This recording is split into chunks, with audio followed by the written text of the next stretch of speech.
దేవుని పరిశుద్ధ నామానికి మహిమ కలుగునుగాక. అనుదిన దైవ కృపా కార్యక్రమం ద్వారా ఈ దినం దేవుని మాటలు వింటున్న మీ అందరికీ హృదయపూర్వకమైన వందనాలు తెలియచేస్తూ ఉన్నాం. ఈ దినాన ఆయన ఉన్నతమైన కృప మీకు తోడైండునుగాక. ఆమేన్.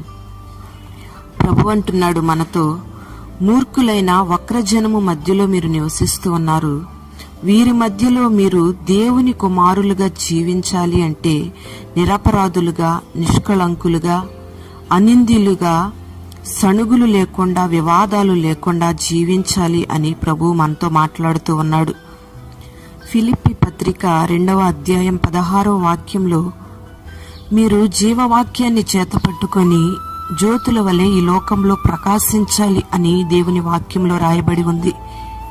దేవుని ప్రజలు వెలుగు సంబంధికులని పౌలు తన పుస్తకంలో రాస్తూ ఉన్నాడు. ఈ చీకటి లోకంలో మనం జీవించినంత కాలం వెలుగు సంబంధికులానే జీవించాలి అని దేవుడు కోరుకుంటూ ఉన్నాడు. ప్రభు అంటాడు, మీరు ఈ లోకానికి వెలుగై ఉన్నారు అని. Praise the Lord. మరి వెలుగై ఉన్న మీరు జీవవాక్యాన్ని చేతపట్టుకొని నడవాలి. ఈ జీవవాక్యాన్ని ఎవరు చేతితో పట్టుకొని నడుస్తారో వారే వెలుగు సంబంధులు అని దేవుని వాక్యం సెలవిస్తుంది. ఒక మనిషికైనా, ఒక సంఘానికైనా, ఒక కుటుంబానికైనా వాక్యము ద్వారానే వెలుగు కలుగుతుంది. వాక్యం లేకుండా వెలుగు లేదు. ఈ రోజుల్లో అనేక సంఘాలను మనం గమనించినట్లయితే ఆ సంఘాలలో ఎక్కువగా పొగడ్తలు, ఘనతలు వినబడుతూ ఉన్నాయి, కానీ దేవుణ్ణి గూర్చి చెప్పే విధానం తక్కువగా కనబడుతూ ఉంది. ఈ వాక్యాన్ని అనేక మంది చెడిపి బోధించే వాళ్ళు కూడా ఉన్నారు, అనుకూలంగా బోధించే వాళ్ళు కూడా ఉన్నారు. ఒక విశ్వాసికి ఊపిరి వాక్యమై ఉండాలి. Praise the Lord. ఈ వాక్యాన్ని నీ చేత పట్టుకున్నట్లయితే అది నిన్ను పాపంలో పడనీయకుండా కాపాడుతుంది. నీకు దారి చూపించి నిన్ను తిన్నని మార్గంలో నడిపిస్తుంది. నీలో ఉన్న ప్రతి బలహీనతను వెతికి అది నీకు చూపించి నిన్ను సరిచేయగలుగుతుంది. ఈ వాక్యమే నిన్ను బ్రతికిస్తుంది. ఈ వాక్యం పరలోకపు పరుగు పందెంలో నిన్ను నియమం ప్రకారం పరుగెత్తేటట్లుగా చేయగలుగుతుంది. నీ నడుం బిగించి జారి పడకుండా చేయగలుగుతుంది. Praise the Lord. మరి మూర్ఖులైన ఈ తరం వారిలోంచి దేవుని సొత్తుగా నిన్ను నియమించుకున్నాడు గనుక ఈ వాక్యం ద్వారానే నువ్వు జీవించాలి. ఈ వాక్యాన్ని నువ్వు చేత పట్టుకొని జీవించినట్లయితే నిన్ను కొండ మీద ప్రకాశించే ఒక పట్టణంగా దేవుడు మారుస్తాడు.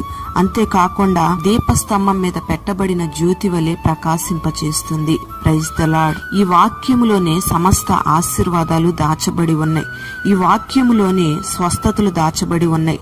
దైవజనుడైన యోహాను అంటాడు, జీవవాక్యాన్ని గూర్చి ఏది కన్నులారా చూచామో, ఆది నుండి మేము ఏది విన్నామో, ఏది నిదానించి కనుగొన్నామో, మా చేతులు దేన్ని తాకి చూచాయో అదే మీకు తెలియచేయచ్చు ఉన్నామని. Praise the Lord. ప్రియమైన దేవుని బిడ్డలారా, దేవుని వాక్యాన్ని వింటున్న నీవు, ఆయన స్వస్థతలను అనుభవిస్తున్న నీవు, ఆయన ద్వారా మేలులు పొందుకుంటున్న నీవు వెలిగించబడమే కాదు గాని అనేకులకు వెలుగుమయంగా నువ్వు మార్చబడాలి. అనేకులకు వాక్యము ద్వారా జీవాన్ని పోయగలిగిన వ్యక్తిగా నువ్వు ఉండాలి. ఈ పాప లోకంలో నువ్వు జీవిస్తున్నప్పటికీ కూడా చీకటికి ఏమాత్రం నువ్వు అవకాశం ఇవ్వకుండా వెలుగు సంబంధిగానే జీవించాలి. ఆ వెలుగులోకి అనేకులను నడిపించే వ్యక్తిగా నువ్వు ఉండాలి. దేవుని వాక్యము ద్వారా అనేకులను బ్రతికించాలి. ఈ రీతిగా నువ్వు దేవుని వాక్యాన్ని చేతపట్టుకోగలిగితే లోకంలో నశించిపోచున్న ఆత్మలకు వెలుగుగా, రోగాలు, బలహీనతలతో బాధపడుచున్న వ్యక్తులకు వెలుగుగా నా దేవుడు నిన్ను మారుస్తాడు. అనేకమైన భూ సంబంధమైన ఆశీర్వాదాల చేత, పరసంబంధమైన ఆశీర్వాదాల చేత దేవుడు నిన్ను నింపి నీవు మాత్రమే ఆశీర్వదించబడడం కాకుండా అనేకుల ఆశీర్వాదానికి కారణంగా నా దేవుడు నిన్ను మారుస్తాడు. Praise the Lord. అట్టి కృపను నా దేవుడు నీకు అనుగ్రహించి బలపరచునుగాక. ఆమేన్. ప్రార్థన. పరిశుద్ధుడైన తండ్రి, ఘనమైన దేవా, నీకు స్తోత్రం చెల్లిస్తున్నాం. ఈ దినాన ఈ మాటలు విన్న నీ బిడ్డల్ని పేరు పేరున దీవించమని ప్రార్థన చేస్తూ ఉన్నాం. జీవవాక్యాన్ని నీ బిడ్డలు చేత పట్టుకొని వెలుగు సంబంధికుల వలె నడిపించబడడానికి మీరు కృపను అనుగ్రహించమని ప్రార్థన చేస్తూ ఉన్నాం. దీపస్తంభం మీద పెట్టబడిన జ్యోతుల వలె నీ బిడ్డలు ప్రకాశించాలి. కొండ మీద కట్టబడిన పట్టణం వలె నీ బిడ్డలు వెలుగుతూ ఉండాలి. అట్టి కృపను నీ బిడ్డలకు అనుగ్రహించండి. నీ బిడ్డలు వెలిగించబడమే కాకుండా అనేకులను వెలిగించే బిడ్డలుగా నీ బిడ్డలు మార్చబడాలి. అట్టి రీతిగా నీ బిడ్డలు మీరు బలపరచండి. వాక్యము చేత నీ బిడ్డలను కట్టండి.